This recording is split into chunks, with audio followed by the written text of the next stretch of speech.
Hello, everyone. Welcome to today's Bioinformatics for Precision Oncology session. Hope that you all had a good and relaxing weekend and were able to spend some time studying. Let's get started with today's session. We're going to be talking about the t-test, as well as some other statistical methods that you can use with your table of expression. Last time we spoke about processing, which was the mapping, quantification, and other methods that you can use. Today, we're going to be talking about differential gene expression, a little bit of factor regression, but mostly the t-test. We're going to have a little bit of a review and a couple of quiz questions. We'll get started with course progress. And it looks like over the weekend, I guess 3 of you have spent some time working on server pipelines. And then Asma as well did some stuff on the education side. It's very encouraging to see. I have just a couple of quiz questions for you to go over with regarding the different types of algorithms that are used in our pipeline.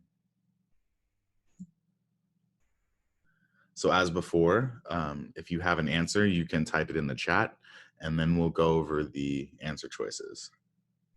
So this quiz question came from the Transcriptomics 1 quiz material, and I think it should be a pretty easy layup. It says, which of the following are pre-processing algorithms? Is it Top Hat and DSEC, PCR Clean and Trim-O-Matic, Bowtie 2, BWA, or EdgeR and DSEC 2?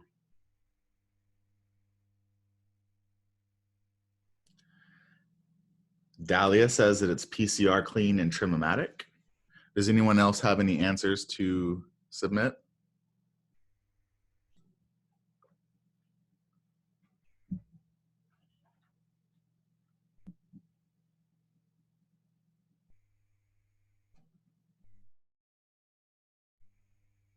Dennis says it's 1 and 3.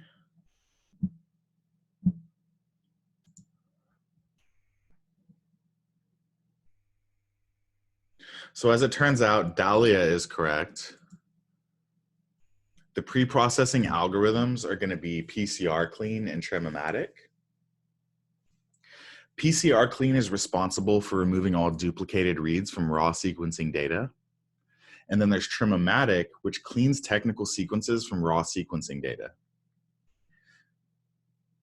Top Hat and Bowtie are going to be mapping algorithms. And so that makes answer choices 1 and 3 incorrect.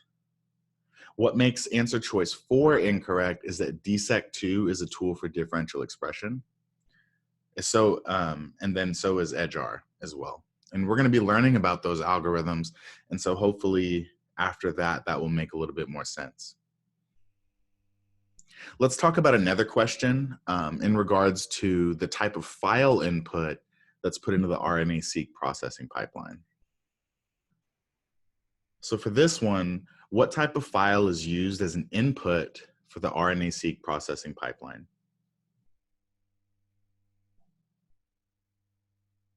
Is it FASTA or FASTQ files that include the DNA sequence data? Is it SVL or URL files, which include RNA sequence data? RSEM or TXT that include DNA sequence data? Or is it Excel files, which include RNA sequence data? So it looks like we have a consensus here that it is indeed FASTA and FASTQ files. And these include DNA sequence data. So you can upload your files via a link, which are the SVR or URL bulk options, but the actual files that are analyzed are going to be FASTA or FASTQ files, and these do indeed contain the DNA sequence data. Remember that a molecule sequenced in an RNA-seq is cDNA, so even though we're interested in RNA, the actual sequence that we're looking at is DNA, as in adenine, cytosine, and then or T or G, and not the nucleotide bases that are in RNA, which are A, C, U, and G. I have another question about this. Can any of you tell me what the difference is between FASTQ, FASTA, and a GTF file is?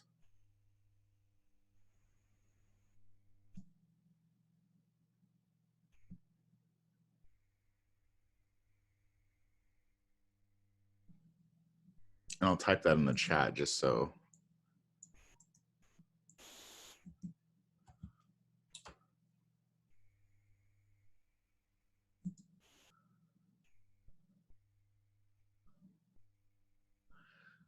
So does anyone know what the difference between a FASTQ, FASTA, or a GTF file is?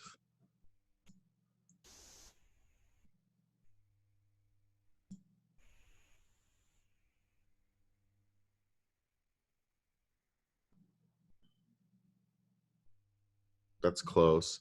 So a FASTQ file provides us with reads from the sequencer.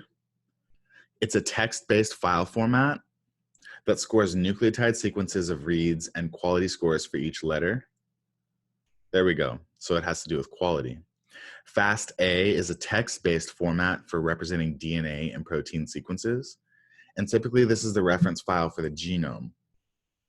And then we have the GTF file, which contains the genome's annotation. What this file stores is the start and end of each genomic element. And these are exons, isoforms, and genes. Before I get started with reviewing, does anyone have any questions about last week's material?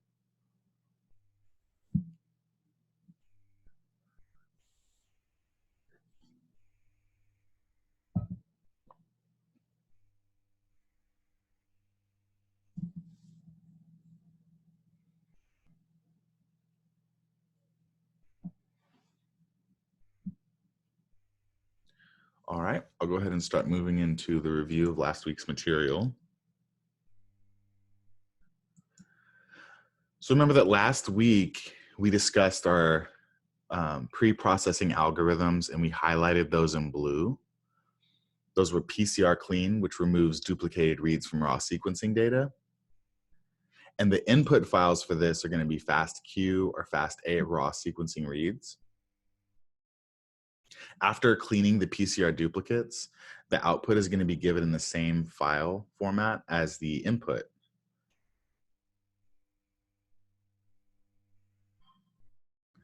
So Dennis had a question about FastX, which is a proprietary or industry-wide accepted format.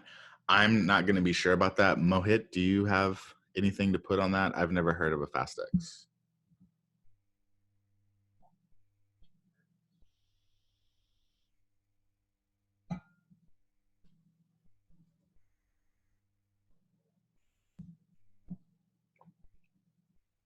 Oh, okay.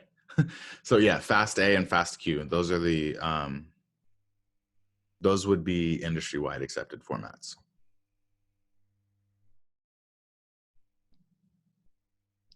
So the Trim-O-Matic algorithm cleans technical sequences from raw sequencing data, and that was our other pre-processing algorithm. Next, we need to talk about mapping. And this is what allows us to process next generation sequencing data and map those reads onto a reference genome.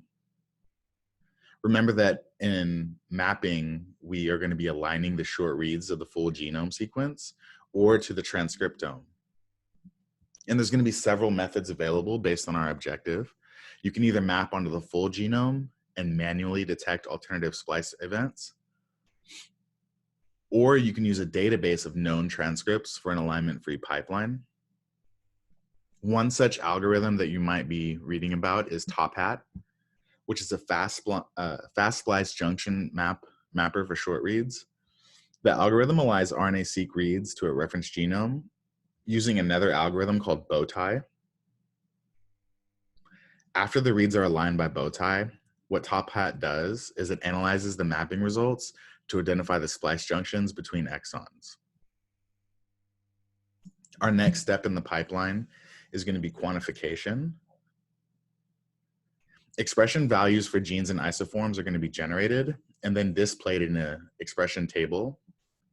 The counts of expression are going to be in a certain unit called FPKM, Remember that FPKM stands for fragments per kilobase of transcripts per million map reads. And I'll put that in the chat just so that you have that information there. Another method that we're going to be talking about a little bit more today in depth is going to be principal component analysis.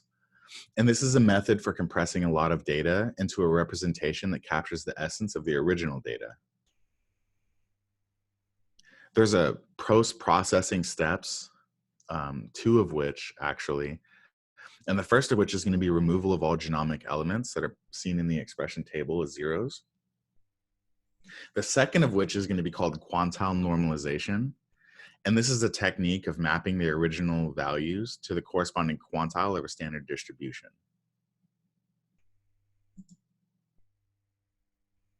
Remember that we had some gene expression examples, and that in our table of expression, you'll see that some genes start with the letters ENSG or ENST, and then others start with ENSMUSG or ENSMUST. These ID names show whether these are mouse or human genes and isoforms. And then we kind of talked about the difference between the X and Y axis of the bar chart. Here, the Y axis on the chart shows a level of expression, and the bars represent an expression profile of a gene or isoform. In our table of expression, there's going to be thousands of genes and isoforms, and so there's a need to summarize the data and then explore the expression profiles of interest. As we go through and do what's called downstream analysis, one of our main challenges is to find specific genes or gene sets and then annotate them by their biological function. But we'll be able to do this and then understand what type of expression differences can be observed in our collected samples. There's certain elements that you should pay attention to in your expression table, whether it's an FPKM or TPM. When we started our analysis, we had a library of what's called unstructured data, which was unorganized reads in a text file that we called FASTQ or FASTA. We ran our analysis and we got an output from that pipeline. That output is called structured data. And here we have columns that are sample names and rows that are genes and isoform IDs. And these are in what are called ensemble format. So these numbers here are numbers that you can actually take and to either type them into Google or go to one of these other bioinformatics databases and type that number in, and it will tell you further information about what's going on with that specific gene. Depending on the input data and the quantification approach that you select, your number is going to be reported as FPKM, RPKM, TPM, or read count units, excuse me.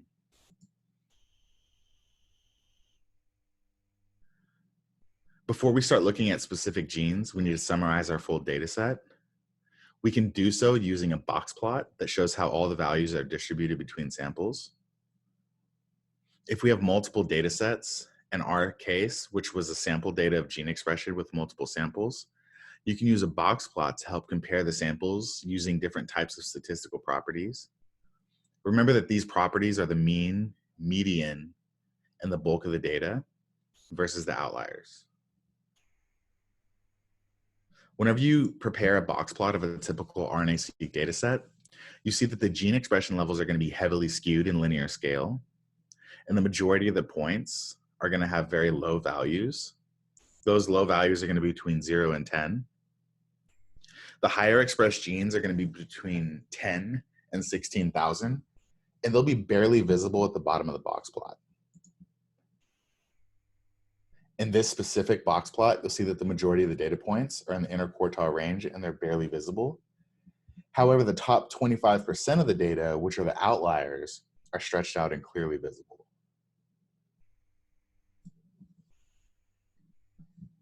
One of the other methods that you'll be using is called log scale transformation. And what this allows us to do is have a much more normal bar plot. When we do this, it's easier to compare values between samples without losing detail of lower expressed values and still see the highest and lowest values clearly.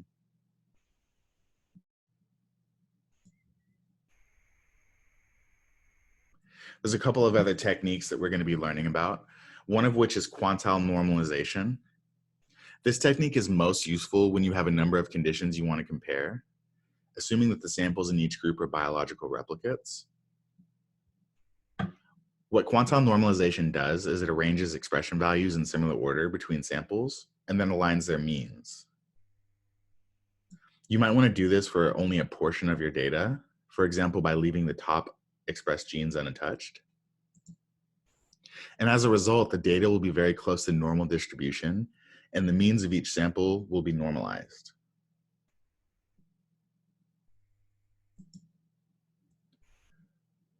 As a result, some genes that don't have very strong differences in expression will be less significantly different, but the overall differences between those samples won't change. And so quantile normalization is important for noisy data where thousands of observations about each condition can be influenced by various technical variables. And now that we're done with the review, we can go on to talk about PCA and then t-test and differential expression, as well as regression and factor analysis. So this is the actual material for today. The past stuff was stuff that we talked about last time.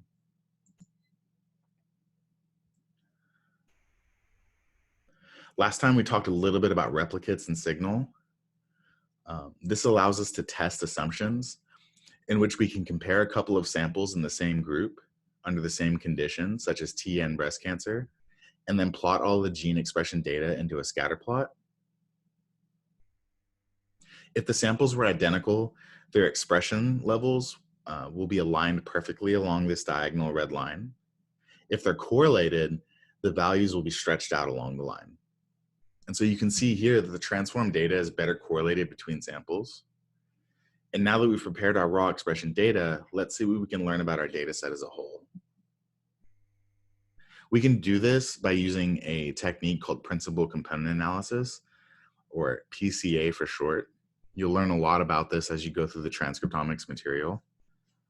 So I'm going to briefly introduce it to you. And then again, remember next time we'll have a little bit of time to talk about it at the beginning of the session.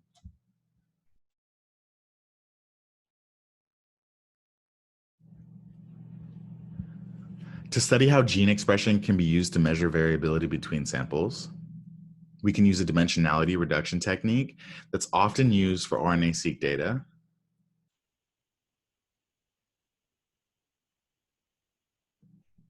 This dimensionality reduction technique is called principal component analysis, or PCA. This analysis method will help us to visualize our multidimensional data set in a scatter plot and see what gene expression patterns show about the data. But first, let's talk about dimensionality and what that means. If you look at our table of expression, we'll see that it has thousands of rows and several columns for samples. If we take the first 2 genes and 8 samples, we can visualize the samples in a 2D space by taking the expression values of 2 genes across those 8 samples. Genes are dimensions, and here we refer to them on their Y and X axes, and the samples are going to be objects, which are dots in the 2D space. Arexipa, if you give me just a little bit, I'll answer your question about the replicates. To incorporate additional information offered by other genes, we can add another gene to this space and get a 3-dimensional view of our samples. But we have thousands of genes in our table of expression, and one of our main goals is to visualize variance between samples using all of our data. Another question we might be able to ask with this is, how can we view our samples in a multidimensional space, which is r raised to the n power? The answer is that you can't, because we're limited to visualization in 3 dimensions. But what you can do is reduce the multidimensional space into 2 or 3 dimensions that best represent your data. This is called dimensionality reduction, when we reduce the number of dimensions to gain insights about the data set as a whole.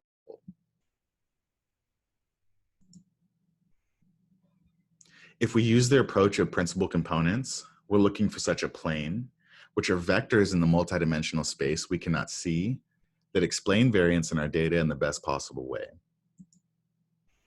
On the left here, you see data with low variance, and the samples are close together. On the right, you see a sample with higher variance. However, this variance is not well explained by the X and Y axes. So what we can do is draw a line through the original space that shows the maximum variance of the data set. This vector through the multidimensional space maximizes the variance of the data and is called a principal component. And just like with the previous example, we can add other principal components such as PC2 or even PC3, thus visualizing our data by projecting it into a space of 2 or 3 axes that explains some percentage of data variance. When we select the principal components that explain the most variance of our data, we're able to project all of our samples into this space and then visualize the full data set. This technique is called principal component analysis, and it's very helpful at the initial stages of our analysis. On the server, you have an opportunity to run a PCA analysis pipeline. On the T-BioInfo platform, to do so, what you need to do is select unsupervised analysis in the section under data mining. So if you go all the way to the right and then down to data mining, you'll see in the utility section that there's the option to run quantile normalization in PCA. The pipeline that you can build here will include quantile normalization, where you'll transform the data to log normal scale and select a threshold of 5 in the parameters part. And then you can do a PCA, which can also filter the data using various thresholds. You'll have a visualization output, and as a result of your PCA analysis, you'll get a table of values for each principal component that's associated with each object or sample in your data set. The columns will also contain a percentage of variance that each component explains. I'm sorry, you're asking about the software? So the software on the server, you just need to go to server.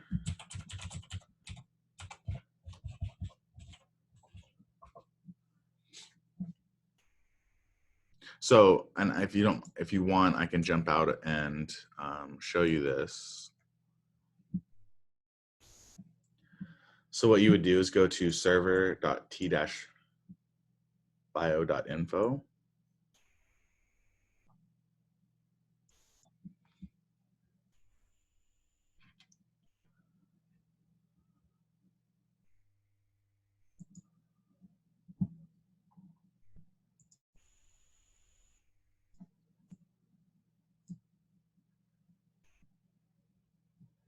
So this is the main server page, and I'll put this in the chat for you. Oh, I already did that. And then you go to data mining, and then go to utilities.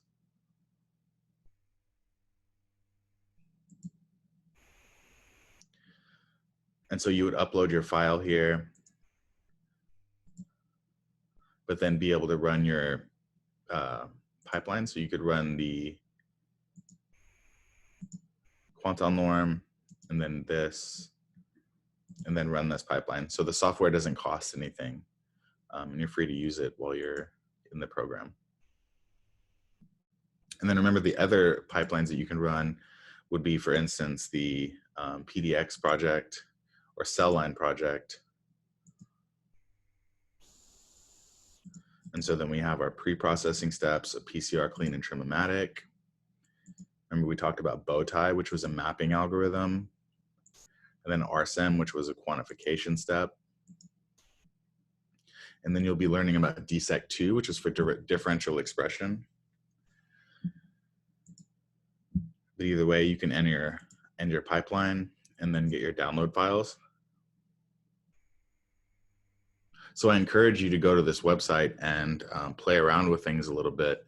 and kind of see what happens. As you go through the material, there'll be a ton of, I guess, points to consider and to bring you back to the server so that you can practice these things.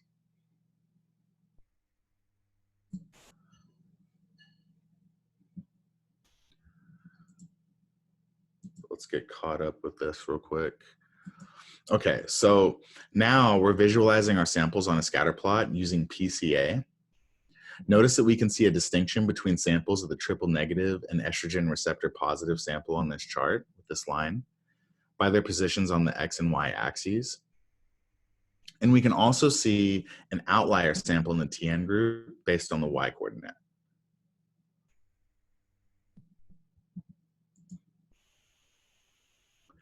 You can liken PCA to a photographer that's trying to find the best angle for a picture that will capture as much detail as possible while still showing us the most information about the group as a whole.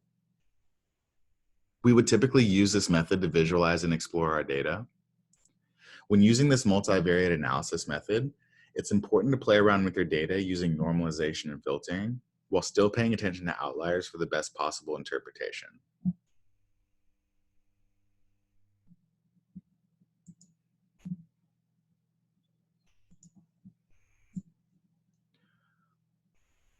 And so that takes us through the first part of our session today when it comes to PCA.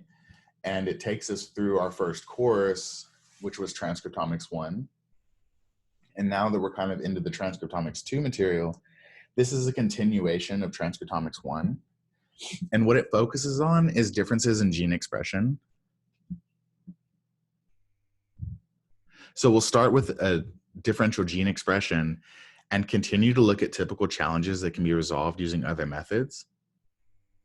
In the course, you'll learn about the t-test, and then you'll use an algorithm called DSEC2 to run a differential gene expression pipeline.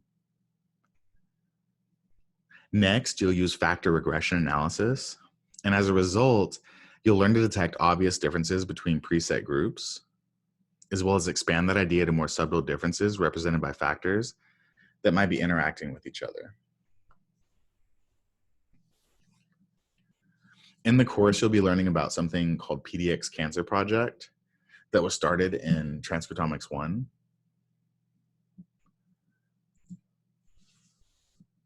There are 4 parts to the course. The first part is an introduction, which is just a review of course objectives and topics. The next will be hypothesis testing, which are concepts related to the analysis of the differences between means of sample groups. In part 3, you'll learn about differential expression analysis, and you'll talk about advanced methods of normalization, analysis, as well as interpretation of differentially expressed genes. And then you'll learn about factor regression analysis, which is an understanding of regression and application to factors that are affecting experimental design. And after the topics are reviewed, we'll go through a conclusion section that offers more technical details on each method, as well as a summary for the course. So let's take a look at the material in greater detail. Remember that the second half of the course will be taught next session, so you have some time to review.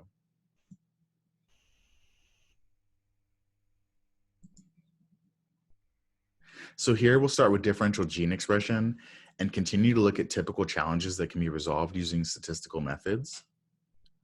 Here you'll learn about hypothesis testing, what a p-value is, false discovery rate, and then use 2 algorithms called DSEC2 and EDGE-R for differential gene expression analysis.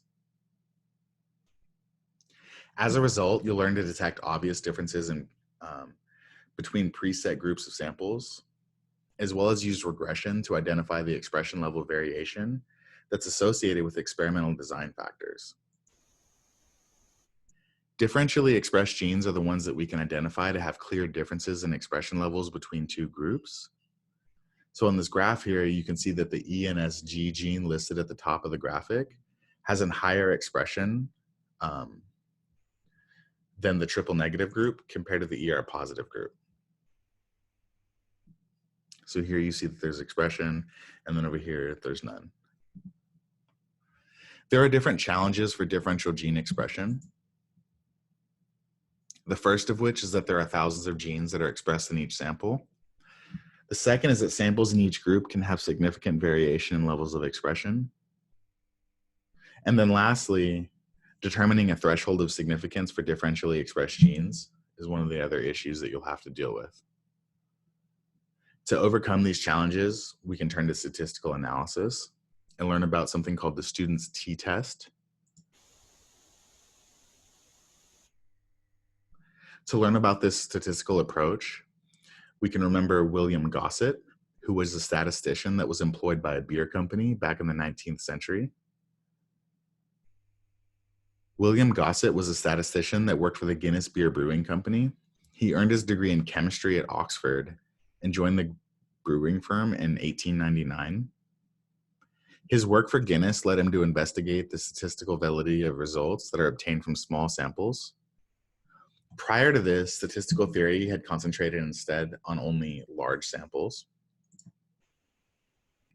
He took a leave of absence and spent 1906 through 1907 studying under a person named Carl Pearson at University College in London.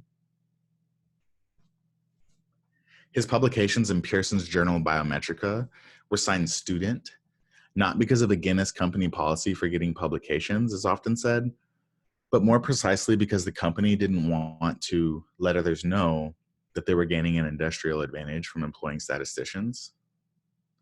But Gossett's most important result is known as the student's t-test of distribution, and this was published in 1908.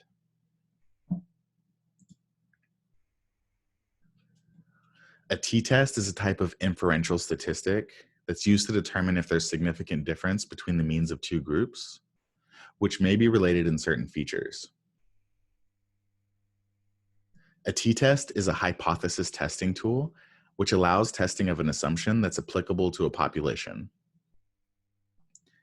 To select features that fulfill the criteria, we use a p-value based on the distribution of all values in our sample.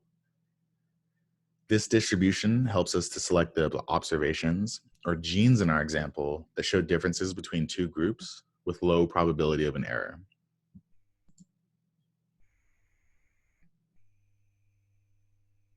The p-value is often used in statistics and represents an unlikely observation to happen by chance. But since it's not by chance, we can be confident in the signal that this observation displays. This value shows the statistical significance of the test. So we might be able to ask ourselves, what is a statistically significant t-test result?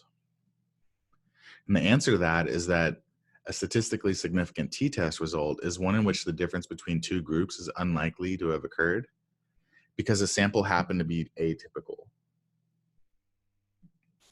Statistical significance is determined by the size and difference between the group averages, as well as the sample size and the standard deviations of the groups in the population. For practical purposes of statistical significance, suggests that the two larger populations from which we sample are quote unquote actually different. We'll talk about the t-test as well as how that formula is set up in just a little bit. But for now, let me take you through the rest of the course overview so that you're oriented with what we'll be talking about. Another point we have to consider in our example is the number of genes in each sample. Since we have thousands of genes, we need to discuss the challenge that's observed by statisticians that often leads to false negatives or positives in our p-value results. This issue is called family-wise error rate. There are a number of approaches to address unreliable nature of p-values in cases where you have large numbers of observations when multiple testing happens. Most of the approaches attempt to assign an adjusted p-value to each t-test or reduce the p-value threshold from 5% to a more reasonable variable. Many traditional techniques, such as the Bonferroni correction, are too conservative, and in a sense that while they reduce the number of false positives, they reduce the number of true discoveries. Another method we'll go over is called false discovery rate, and this is a more recent development. This approach also determines adjusted p-values for each test. However, it controls the number of false discoveries in those tests that result in a discovery such as a significant result. Because of this, it's less conservative than the Bonferroni approach and has greater ability to find truly significant results. The FDR algorithm was formally described by a person named Benjamini and his colleagues, and now is oftentimes used for finding the best set of differentially expressed genes. These methods can be used manually, but many are included in the standard output of differential expression packages. One way to use differential expression analysis is to add it to the end of an RNA-seq processing pipeline. Remember that our steps are pre-processing, mapping, and quantification. But then we can also use differential gene expression once we have that to kind of discuss which genes are going to be differentially expressed. Another way to do this is to use a gene expression table directly and then run dissect2 or edgeR packages independently. So there's places on the server where you can do this. And then we can kind of discuss the differences between this and edgeR. But the first thing that we'll do is go through and talk about the dissect workflow and RNA-seq. The full differential expression pipeline would look like this on the tBioInfo platform. In Transcriptomics 2, you have a chance to practice this pipeline, as well as see those analysis results.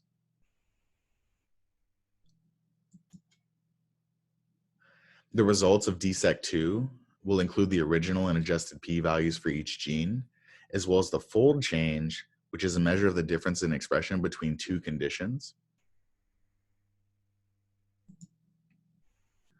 And then we'll also be talking about factor regression analysis, which uses regression to study a number of factors influencing the expression levels of each gene.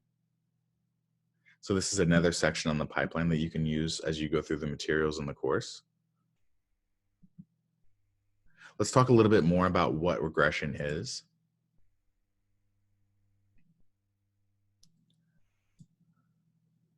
In our example, we have two factors.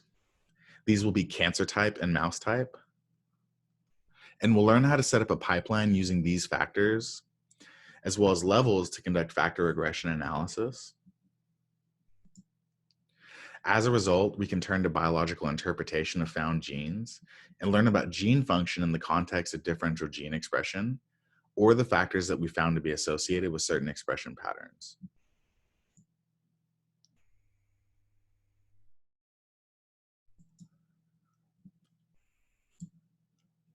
So now we can introduce the t-test, as well as its history, the nuts and bolts of the formula, and give a real-world example of how this statistic can be used for differential gene expression analysis. In statistics, t-tests are a type of hypothesis test that allow you to compare means.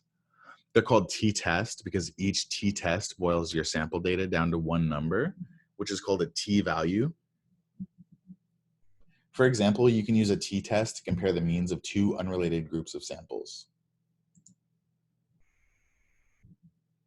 One of the examples that we use in the course is going to be estrogen receptor positive breast cancer, which is identified by the presence of an estrogen receptor on the cell membrane.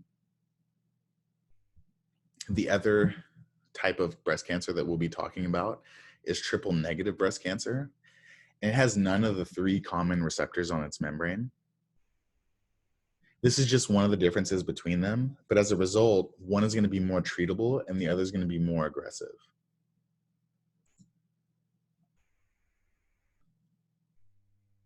In the course, you did a PCA analysis, and so you know that the conditions are different. And this difference is based on all the genes. All those genes have different profiles. And so our goal now is to find genes that are different as opposed to the ones that are not. Differentially expressed genes are going to be the ones that we can identify to have clear differences in expression levels between two groups. And so here you can see that the ENSG gene listed at the top of the graphic has a higher expression level in the triple negative group compared to the ER positive group.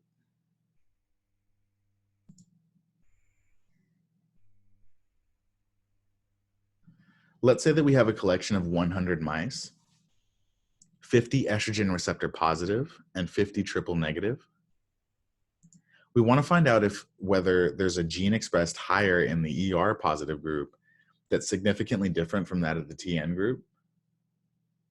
And so we may know this is the case for one gene, but we want to find others that might be upregulated or downregulated between the two groups or vice versa. And so this is where we can utilize the t-test. So here's the formula for the t-test, where it's t equals x minus 1 over the square root of s1 squared over n1 plus s2 squared over n2. We're going to talk a little bit about the nuts and bolts of that formula. In each group, we have a number of mice, and each mouse will have thousands of genes expressed. These are the observations that we want to test. For each gene, we test the group of samples for differences. And we expect there's going to be some variation between each individual mice. If we'd like to measure the differences between these two conditions, we assume that our null hypothesis to be tested is the difference between two groups, and then we suspect that they are indeed different. A test of this hypothesis will review whether the differences are truly significant or if they're not.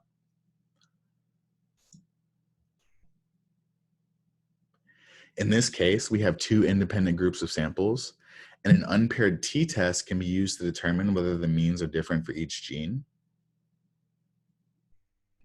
For this formula, 1 and 2 represent the two groups that we're comparing, and x1 as well as x2 represent the respective means of those groups 1 and 2.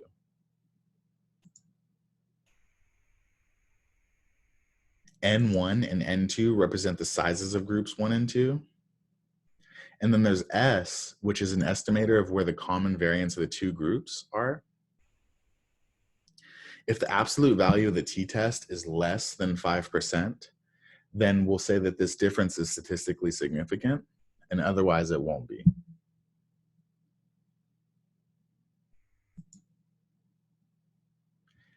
This level of significance, or p-value, corresponds to the risk that's indicated by the t-test table for our calculated t-value.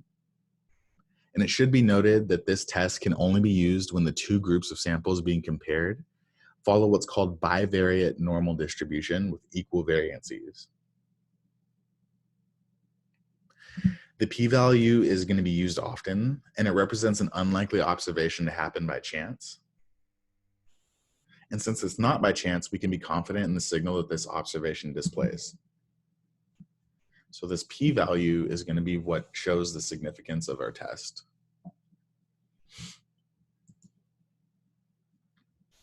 The ENSG gene listed at the top of this chart codes for a mitochondrial enzyme called ornithine aminotransferase. This is a key enzyme in the pathway that converts arginine and ornithine into important neurotransmitters called glutamate and GABA. On the y-axis of the bar chart, it shows the level of expression, where the bars represent an expression profile of a gene or isoform. Remember that differentially expressed genes are the ones that we can identify to have clear differences in expression levels. So here you can see that the gene is higher level in triple negative group as opposed to the ER positive group. The difference between these two significantly, I'm sorry, no, for this one, this is just saying that this is going to be upregulated in triple negative breast cancer as opposed to ER. And as you go through the course, you'll be talking a little bit more about the differences in these different mice types. For instance, this is ER positive and athymic. And then this is another type of what's called NOD. And then this is triple negative breast cancer and athymic, and then TN NOD. And so these are just colors just to show the differences. If you were to go in Microsoft Excel and create a bar chart, it's not necessarily going to be colored. So we went into color just to kind of show how these things work.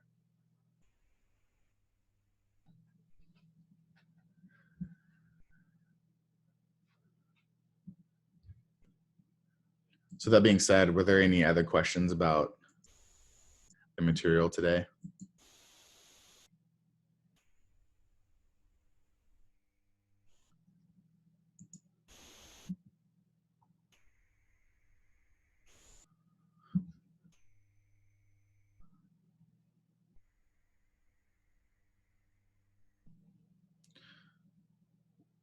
I'm not sure what you meant, FP and FN.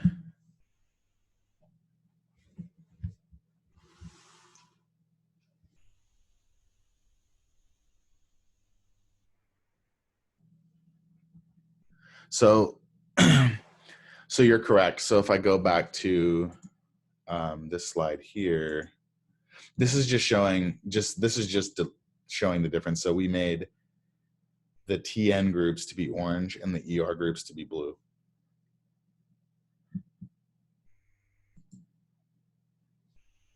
And remember, if you're looking for this course,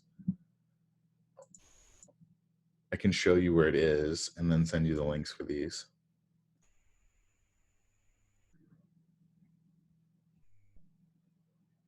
So you would go to the main page and then go to Transcriptomics 2.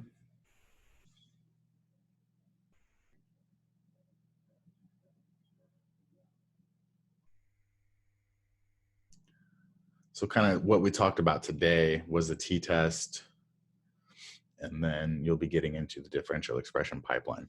So some of this stuff is kind of talking about it in advance a little bit. As you go through here, you're going to be learning more and more about triple negative breast cancer and these different types. But we can hop into one of the lessons and I'll kind of show you what you'll be going over. Especially for next week, it would be good if you could go through and read 3.1.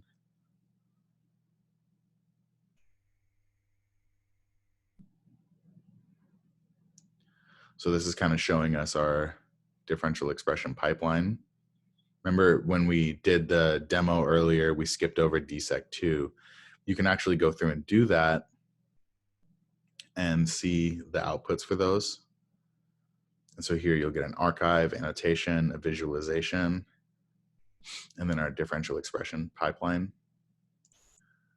And then here you'll also have a chance to learn about some of the different algorithms and get into biological interpretation.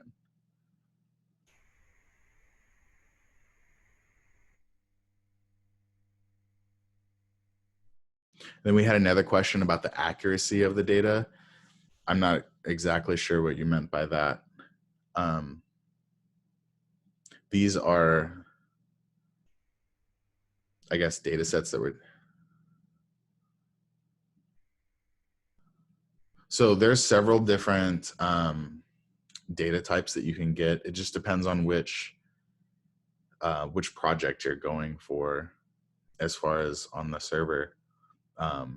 So this specific course uses the PDX model. Other courses will use other Excel files or other TXT files and stuff that you can put into the pipeline. Yes, so this,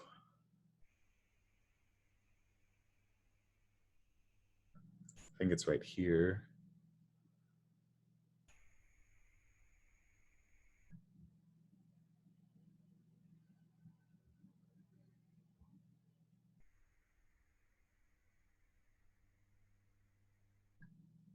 So the expression data that you'd be working with on this can be found in section 1.2. So you can download this, for instance. Actually, this should be. So when you get to this point in the course, remember to just right click. And then you would save link as. So this is going to be PDX expression genes that are going to be filtered in FPKM. And then once you download that, you can open that up in Microsoft Excel and get your table of expression. And then from there, you'd be able to run a pipeline on it.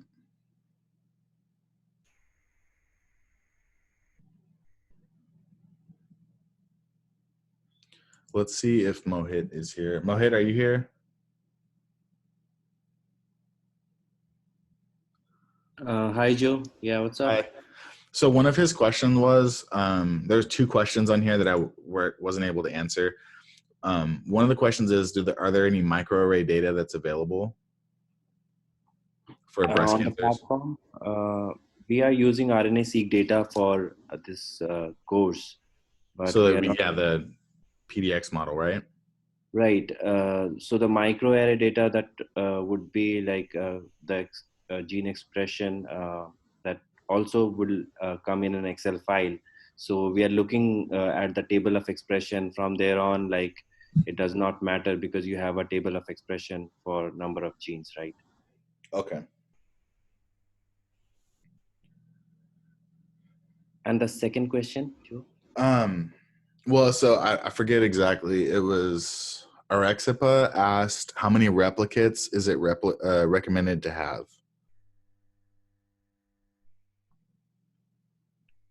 How many replicates? So the color just is it from the chat? Yes. And So I I believe I can't is remember what we were talking about that time. Yeah, if the car is writing here, those in red are significant, and TN, FN, and FP and FN. So what he's meaning here is triple negative. No, it's true negative, false positive, and false negative. So this is something that we do in mostly in machine learning and some statistical way of evaluating the algorithm. So I don't think this is what we were discussing today. So we were discussing about triple negative. I think he got confused with TN being true negative or triple negative. So Oh, okay. All right. Well, are there any other questions for today? Okay, so there's another one. Can we use the platform from Mace-seq technology?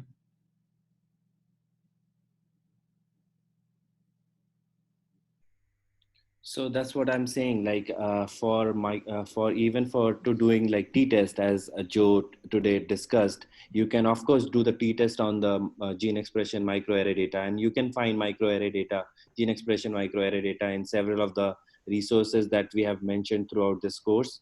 And also there's a blog post which describes the resources for cancer data sets. So you will find there also gene expression microarray data, and the table of expression, once you have the table, the Excel sheet, that could be used in machine learning analysis. For machine learning analysis, you can do a PC on it and see that how, as Joe was like telling you to do the PCA and what PCA does.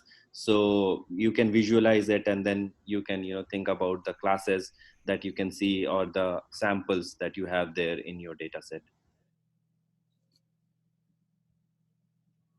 And then another question was, can you help interpret the gene expression and microarray gene expression? Yeah, that's what I was talking about. So I mean, it's the microarray gene expression data. If the car is talking about. Okay. So once you have the table of expression, yes, I mean we can do the machine learning and we can do the several statistical things on the platform. Yes. Okay. And then Nishan, you raised your hand. Did you have a question? Yeah, I have two questions actually, because I have not done any server.tbioinfo application so far, but I have a basic experience in using the Linux platform Bowtie and analysis. So how does the usual conventional method of analysis is different from the software you have? Is it in running on server, right? So how does that conventional your software run here, or do we get can we download the software to our normal computers? So the software is all available on the server, so there's nothing for you to download. Later on and in other courses, if you choose to join those other programs, some of them might require you to download, for instance, R Studio, which is a programming language. But I think all you will need for this is just access to the server and possibly Microsoft Excel. Yes, like you rightly mentioned, because it's a platform meant for the biologist, and the platform helps you to do several of these pipelines. And one of the best thing is that you don't need a computational infrastructure to to do this, and which is I think one of the biggest advantage of using the platform, because then you are doing like these building several pipelines, trying different algorithms, trying different ways to look into the data. So those things will not be available when you work or when you're trying to build a system. It would require a lot of effort, which will take a lot of your time, rather than focusing on the experiment itself. Yeah, thank you, Mohit. I have one more question. Can I ask? Sure, sure, please go ahead. Yeah. So for this software which we run, um, hello. Yes. Yeah. For the files, let's say if I have my personal FastQC files, which takes around 1 GB or more, right? How can I upload this here, or can I directly download it from NCBI to your server? So we will be having those sessions towards the end of this program, where we will be working about the independent project, right? So before that, we will have several case studies to understand that how the server actually works. So usually what happens is that we will be giving you short links, which we will upload the data on the server on your behalf, and we'll be giving you links at that point of time, so that you can run the analysis with ease. Okay. Thank you so much. Yeah.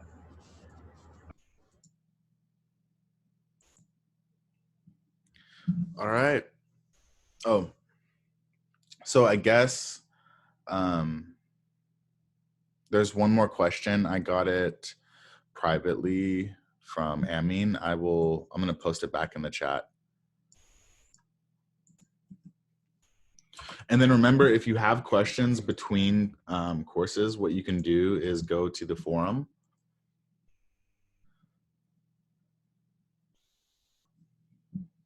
So this was one question that we had in here, Mohit, that I can.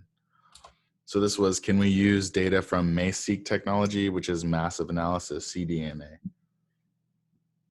I think this we can get back to this question after consulting the backend.